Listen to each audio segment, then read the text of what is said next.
Good morning friends, मैं advocate Nikhil Popli.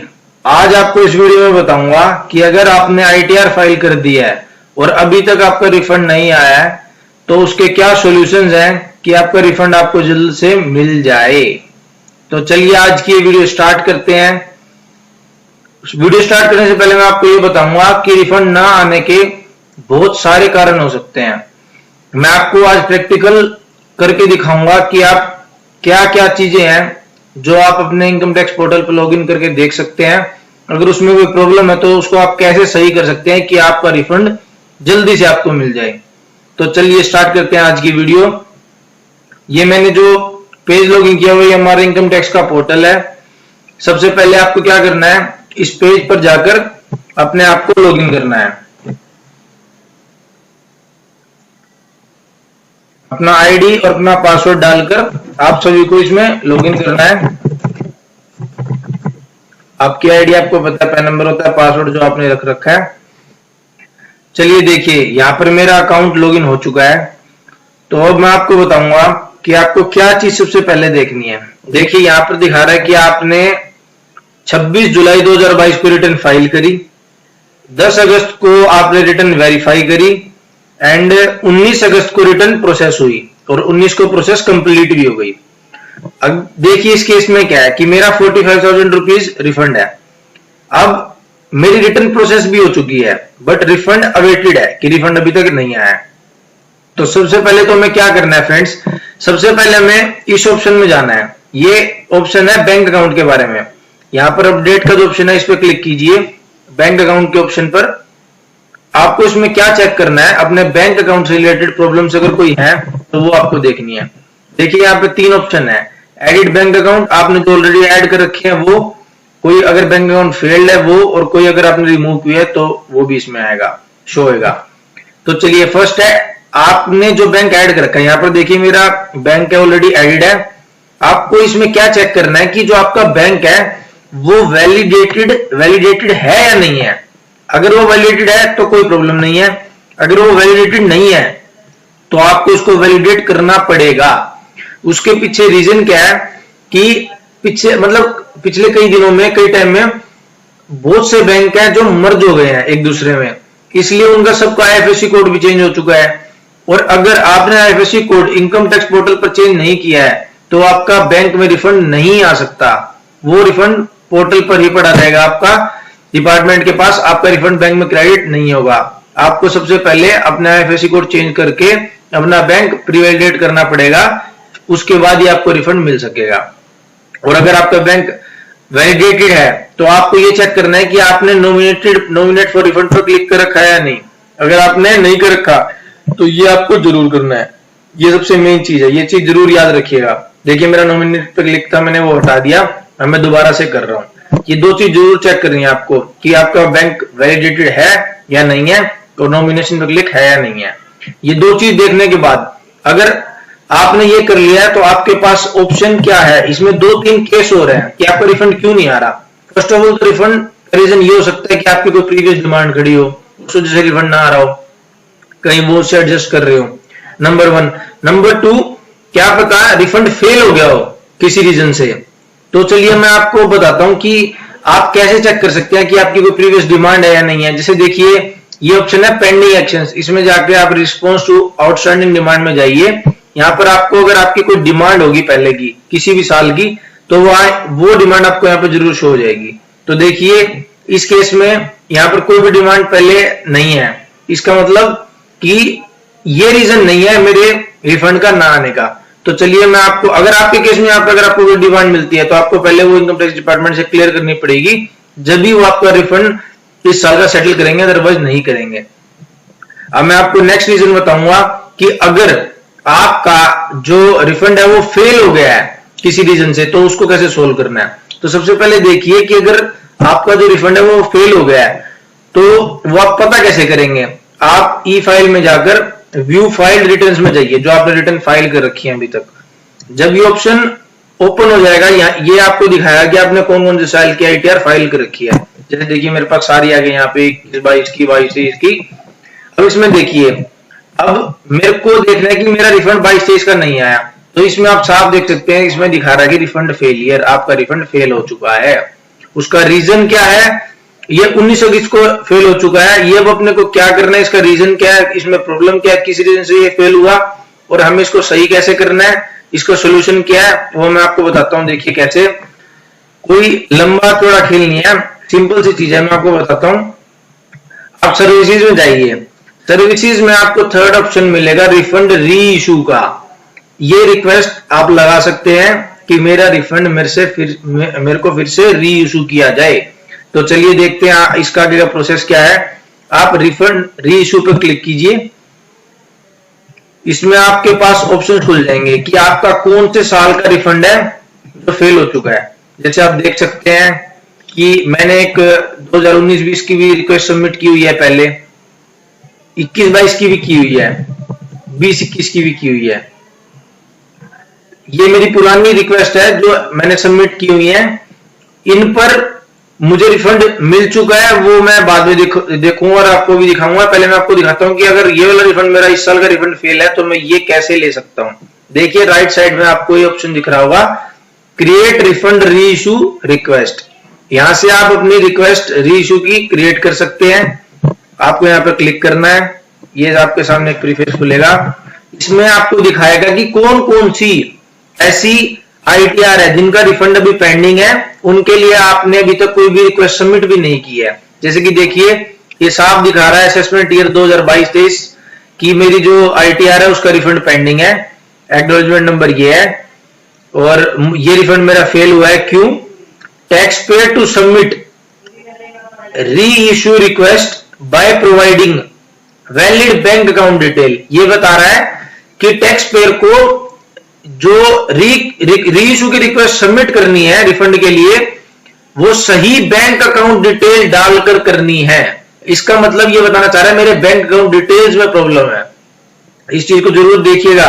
यहां पे आपको ये रीजन दिखाएगा, हर केस में रीजन अलग हो सकता है। किसी केस में ऐसा हो सकता है कि मेरा जो पैन नंबर है वो बैंक में अपडेट नहीं है, किसी में ऐसा हो सकता है जो मेरे पैन नंबर में नेम है मेरे बैंक अकाउंट से मैच नहीं कर रहा, किसी में मेरा आईएफएससी कोड गलत है। इसके बहुत सारे रीजन हो सकते हैं। कहीं मेरा अकाउंट ही तो क्लोज नहीं हो चुका, तो बहुत सारे रीजन है। रीजन आपको आपका रीजन यहाँ पे लिखा मिलेगा। आपको ये रीजन देखना है कि रीजन क्या है, वो रीजन को समझना है और उस रीजन के अकॉर्डिंग आपको अपनी चीज ठीक करनी है और फिर रिक्वेस्ट लगानी है। इससे क्या होगा, आपका रिफंड जल्द से जल्द आ जाएगा।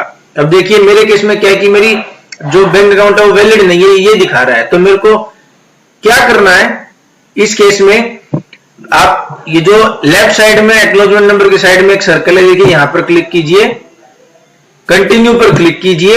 इसके बाद अब देखिए यहां पर ये सब कुछ ओपन हो चुका है। इसमें मेरे को अकाउंट दिखा रहा है, एक मेरा अकाउंट है पीएनबी का, आपको दिख रहा होगा यहां पर, जिसके लास्ट में है ये पीएनबी का अकाउंट है और ये मैंने वैलिडेशन के लिए डाला था, लेकिन यहां पर दिख रहा है, देखिए वैलिडेशन एरर दिखा रहा है। यहाँ पर एरर है, ये वैलिडेट है ही नहीं। इसका मतलब इसमें मेरा रिफंड आ ही नहीं सकता, ये प्रॉब्लम है। और ये मुझे रिवैलिडेट के लिए भी बोल रहा है, आपको दिख रहा है यहाँ पे, तो इसलिए मैं ये चूज नहीं करूंगा। अब नेक्स्ट देखिए मेरे पास मेरा है एक एचडीएफसी का अकाउंट और ये मेरा अकाउंट मेरे पास स्टेटस शो हो रहा है कि मैंने 24 मार्च को रिक्वेस्ट लगाई थी वैलिडेशन की और 25 मार्च को ये मेरा वैलिडेट हो चुका था। ये ऑलरेडी वैलिडेटेड दिख रहा है। तो मैं अब क्या करूंगा इस केस में, यहां पर मेरा एचडीएफसी का बैंक सेलेक्ट करूंगा। देन उसके बाद यहां पर नीचे आपको ऑप्शन दिखेगा प्रोसीड टू वेरिफिकेशन। मुझे ये वेरीफाई करना पड़ेगा, ये ऐसे नहीं करने देगा, हमें ये चीज वेरीफाई करनी पड़ेगी कि भाई ये जो मैं कर रहा हूं ये मैं खुद कर रहा हूं कि कोई और पर्सन इसका मिसयूज ना करे, इसीलिए। तो अब देखिएगा आगे क्या करना है, ये वेरिफिकेशन इसकी कैसे होगी। एक्चुअली साइट थोड़ी स्लो है आज, इस वजह से ये इतनी जल्दी क्विकली वर्क नहीं कर रही, इसलिए मैं वेट करना पड़ेगा। कोई नहीं, इसका एक ऑप्शन है, मैं इसको 1 मिनट, साइट स्लो होने की वजह से प्रॉब्लम है, ये मेन प्रॉब्लम यही है। यहाँ पर देखते हैं, अभी मैं आपको दिखाता हूँ। देखिए चलो ये अब ओपन हो चुका है, हमारा वेरिफिकेशन का जो प्रोसेस है स्टार्ट करते हैं। हमारे पास वेरीफाई करने के लिए कई मेथड है। या तो देखिए फर्स्ट मेथड यहाँ पर है कि हम आधार ओटीपी के थ्रू हम इसको वेरीफाई कर सकते हैं। जो मेरे आधार कार्ड में जो मोबाइल नंबर रजिस्टर्ड है उस पर ओटीपी जाएगा, ओटीपी भरना और आपका ये जो रिफंड का इशू रिक्वेस्ट है ये वेरीफाई हो जाएगा। सेकंड ऑप्शन है हम DSC डिजिटल सिग्नेचर सर्टिफिकेट के थ्रू इसको वेरीफाई कर सकते हैं। एंड यहाँ पे और भी बहुत सारे मेथड्स हैं, नेट बैंकिंग के थ्रू, बैंक अकाउंट के थ्रू, डीमैट अकाउंट के थ्रू, ये सारे ऑप्शंस हैं। हम किसी भी ऑप्शन को सिलेक्ट करके अपने अकाउंट को वेरीफाई कर सकते हैं। तो चलिए जो मैं यहाँ पे चूज कर रहा हूं वो है थ्रू आधार OTP। यहाँ पे मुझे आधार OTP सिलेक्ट करना है, देन उसके बाद कंटिन्यू पे क्लिक करना है, I agree with my Aadhaar details, और यहाँ पर OTP जनरेट कर देना है। यहाँ पर देखिए OTP जनरेट हो चुका है और OTP मेरे आधार वाले नंबर पर जा चुका है। मुझे यहाँ पर OTP भरना है एंड देन लास्ट में यहाँ पर वैलिडेट पर क्लिक कर देना है।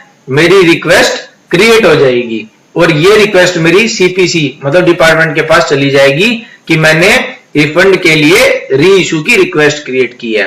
और वो फिर क्या करेंगे, फिर से मेरा डाटा चेक करेंगे, जो भी रीजन था, जैसे कि मेरा रीजन था बैंक अकाउंट से रिलेटेड, तो वो मेरा बैंक अकाउंट चेक करेंगे।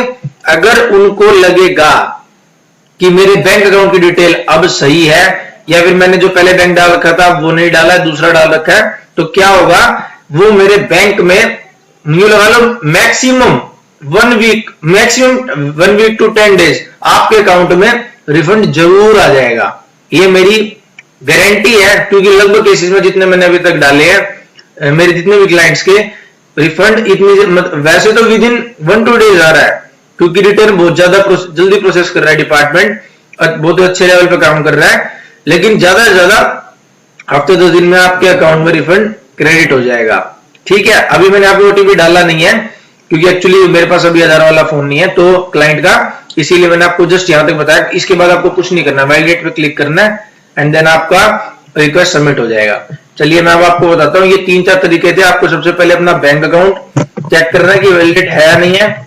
सेकंड, अगर वो वैलिडेट है तो कोई रिफंड फेल तो नहीं है, अगर रिफंड फेल है तो आपको री इशू की रिक्वेस्ट लगानी है। और थर्ड, आपको एक चीज और चेक करनी है, अगर आपका रिफंड फेल भी नहीं है फिर भी रिफंड नहीं आ रहा तो आपको क्या करना है। देखिए आपको क्या करना है, पहले ये देखना है कि रिफंड कहीं आपके अकाउंट में क्रेडिट हो तो नहीं चुका, क्योंकि इनकम टैक्स का पोर्टल इस पर थोड़ी सी प्रॉब्लम है, ये लेट अपडेट हो रहा है। यहां पर ये दिखा रहा है रिफंड अपडेट अवेटेड, लेकिन कई केसेस में क्या हो चुका है कि रिफंड ऑलरेडी अकाउंट में जा चुका है फिर भी अवेटेड दिखा रहा है। तो उसके लिए आपको क्या करना है, एक और आपको नया वो खोलना है, लिंक खोलना है जिसका नाम है रिफंड स्टेटस। आप गूगल में जाइए और लिखिए रिफंड स्टेटस NSDL। देखिए यहां पर तो सबसे पहला लिंक ओपन होगा इन nsdl.com की साइट का, आपको इस पर क्लिक करना है और यहां पर क्लिक करने के बाद आपको जो ये साइट खुलेगी, आज सारी इनकम टैक्स की साइट स्लो चल रही है, बहुत ज्यादा वर्कलोड बहुत ज्यादा बढ़ गया क्योंकि ऑडिट की लास्ट डेट है, इसीलिए बहुत ज्यादा बिजी है साइट अभी। बट कोई नहीं, मैं आपको आज अभी सब कुछ ये प्रोसेस करके दिखाऊंगा। लास्ट थोड़ा सा ही रह गया बचिए। अब देखिए आपको यहाँ पर अपना पैन नंबर डालना है, देन उसके बाद असेसमेंट ईयर सिलेक्ट करना है, 2022-23 कर दिया मैंने यहाँ पर सिलेक्ट। देन उसके बाद यहाँ पर कैप्चा डालना है HRMEQ, देन प्रोसीड। ये इनकम टैक्स की NSDL की साइट है। यहाँ पर अब देखिए यहाँ पर मेरा पैन नंबर, मेरा असेसमेंट ईयर आ चुका है और यहाँ पे है कि मेरा रिफंड अभी तक बैंक को नहीं, मतलब डिस्पैच नहीं हुआ मेरा रिफंड अभी तक। अगर मेरा रिफंड बैंक में आ चुका होता तो यहाँ पर ये क्लियरली दिखा देता कि इस डेट को इस बैंक अकाउंट में ये रिफंड जा चुका है। बट मेरे केस में रिफंड मेरा नहीं गया है, वो तो इसलिए नहीं जा सकता था क्योंकि ऑलरेडी मेरा फेल हो चुका था। लेकिन मैंने आपको ये इसलिए बताया कि कई केसेस में मैंने देखा है कि रिफंड जा भी चुका है लेकिन फिर भी उसके बावजूद भी वहां पर वो अवेटेड दिखा रहा है। तो इसलिए आपको ये चीज जरूर चेक करनी है। और सपोज अगर मान लो आपकी रिटर्न प्रोसेस हो गई है लेकिन फिर भी रिफंड अवेटेड आ रहा है और आपके अकाउंट में भी नहीं गया, फेल भी नहीं हुआ, तो आपको क्या करना है। तो आपको देखिए क्या करना है, यहाँ पे इनकम टैक्स का पोर्टल है जो आपने लॉगिन किया हुआ है, इसमें आपको क्या करना है, सर्विसेज में जाना है और आपको एक ऑप्शन मिलेगा रेक्टिफिकेशन का, सेकंड ऑप्शन। देखिए ध्यान से, रेक्टिफिकेशन का आपको रेक्टिफिकेशन पर क्लिक करना है। रेक्टिफिकेशन पर क्लिक करने के बाद आपके सामने जो प्रीफेस ओपन होगा, एक्चुअली ये स्लो चल रही है बहुत साइट, कोई नहीं मैं आपको दिखाता हूं, ये वेट करना पड़ेगा, साइट बहुत स्लो है आज। दोबारा ओपन कर लेते हैं रेक्टिफिकेशन का। इसमें देखिए यहाँ पर मैंने कोई भी पहले रेक्टिफिकेशन की रिक्वेस्ट नहीं लगाई है, तो मुझे यहाँ पे मैं अब नई रिक्वेस्ट लगाता हूँ रेक्टिफिकेशन की। तो मुझे अब क्या करना है, इसमें मुझे सेलेक्ट करना है पहले इनकम टैक्स। यहाँ पर जिस ईयर में मुझे प्रॉब्लम है वो ईयर, असेसमेंट ईयर, जैसे 22-23 था मेरा। देन उसके बाद कंटिन्यू करने के बाद मेरे पास ये ओपन हो जाएंगे ऑप्शंस। देखिए मेरे पास दो ऑप्शन है, या तो मुझे मैं अपनी रिटर्न रीप्रोसेस कर सकता हूँ। सेकंड ऑप्शन है कि मुझे मेरा कोई डाटा करेक्ट करना है तो मैं उसके लिए रिक्वेस्ट डाल सकता हूँ। अब मेरे केस में क्या है कि मेरा डाटा बिल्कुल सही है लेकिन मेरा रिफंड नहीं आ रहा है, तो मुझे डाटा करेक्ट करने की जरूरत नहीं है। उसके लिए मैं फर्स्ट ऑप्शन चूज करूंगा कि मेरी रिटर्न दोबारा से रीप्रोसेस करी जाए, क्योंकि मेरी जो ITR है वो प्रोसेस भी हो चुकी है, रिफंड भी नहीं आया है, रिफंड फेल भी नहीं हुआ है और टाइम भी बहुत ज्यादा हो चुका है। तो मेरा फिर रिफंड कहां है? तो ये इसके लिए मुझे रिफंड क्यों नहीं मिला, उसके लिए सोल्यूशन ये है कि मुझे अपनी रिटर्न रीप्रोसेस करनी पड़ेगी। उससे क्या होगा, उनके पास दोबारा इंटीमेशन जाएगी, रिटर्न दोबारा रीप्रोसेस होगी, देन आपका रिफंड जरूर आ जाएगा। आपको इस पर क्लिक करना है रीप्रोसेस द रिटर्न पर, एंड देन उसके बाद सबमिट कर देना है। यहाँ पर मैं इसलिए सबमिट नहीं करूंगा क्योंकि मेरा फेलियर का केस है, तो मैं ऑलरेडी वहां सबमिट कर दूंगा। ये वाला मेरे लिए नहीं है, लेकिन मैंने आपको इसलिए करके दिखाया। सबका केस डिफर हो सकता है, क्या पता आपका केस ऐसा हो, तो आपको यहाँ पर आकर सबमिट कर देना है और आपकी रिक्वेस्ट सबमिट हो जाएगी। तो इससे क्या हुआ, आपकी रिटर्न रीप्रोसेस के लिए चली जाएगी और जैसे ही वो आपकी रिटर्न प्रोसेस करेंगे आपको रिफंड जल्द से जल्द मिल जाएगा। और इस केस में रिफंड जल्दी मिल जाता है, आपको टेंशन लेने की जरूरत नहीं है। हाँ, एक सेकंड ऑप्शन है, मैं इसका यूज भी बता देता हूँ। ये ऑप्शन ये है कि अगर आपको अपने डाटा में कोई करेक्शन करनी है, मान लीजिए आप कुछ डालना भूल गए या आपने कुछ ज्यादा डाल दिया, मान लीजिए आपकी अदर इनकम थी 20,000, आपने डाली सिर्फ 5,000, तो आप कोई भी डाटा अगर आपको करेक्ट करना है तो आप इस ऑप्शन पर जाकर करेक्ट कर सकते हैं। ये ऑप्शन में मैंने इसलिए बता दिया, ये ऑप्शन खुला हुआ था, आप देख सकते हो। वो अब मैं अगली वीडियो में आपको बहुत अच्छे से डिस्क्राइब करूंगा कि अगर आपको कोई करेक्शन करनी है तो कैसे करनी है। अभी के लिए मैं आपको बता रहा हूं कि सिर्फ आपको रीप्रोसेस करनी है अपनी रिटर्न, जिससे उनके पास इंटीमेशन जाएगी डिपार्टमेंट के पास और वो आपकी रिटर्न रीप्रोसेस करेगा और जल्द से जल्द आपका जो रिफंड है वो आपको क्रेडिट कर दिया जाएगा। तो चलिए, आज मैंने आपको बताया कि कैसे आप अपना रिफंड ले सकते हैं, क्योंकि कई केसेस हो सकते हैं इसके। फर्स्टली, आपका बैंक अकाउंट भी क्या पता वैलिडेटेड ना हो, उसमें कोई प्रॉब्लम हो। सेकंड, रिफंड फेल हो रखा हो, किसी भी रीजन से हो सकता है, जैसे मेरा वो हुआ था। थर्ड, रिटर्न प्रोसेस हो चुकी है, रिफंड नहीं आया, तो आपको वो एक इनके डिपार्टमेंट के बेस पे दिक्कत है, तो आपको उसके लिए क्या करना है, आपको रिटर्न रीप्रोसेस में डाल देनी है और आपका रिफंड जल्दी आ जाएगा। ये सब कुछ आप अगर चेक कर लेंगे, इसमें अगर कोई भी प्रॉब्लम है और अगर आप उसको सही कर देते हो तो आपका रिफंड जल्द से जल्द विद इन 1-2 डेज, मैक्सिमम बता रहा हूं कि मैं हफ्ते 10 दिन में आ जाएगा। वैसे तो विद इन 1-2 डेज रिफंड आ रहे हैं लोगों के, तो आपको बहुत जल्दी रिफंड मिल जाएगा। तो आज की वीडियो यही मैं कंप्लीट करता हूं और आपको ये जरूर बेनिफिट देगा।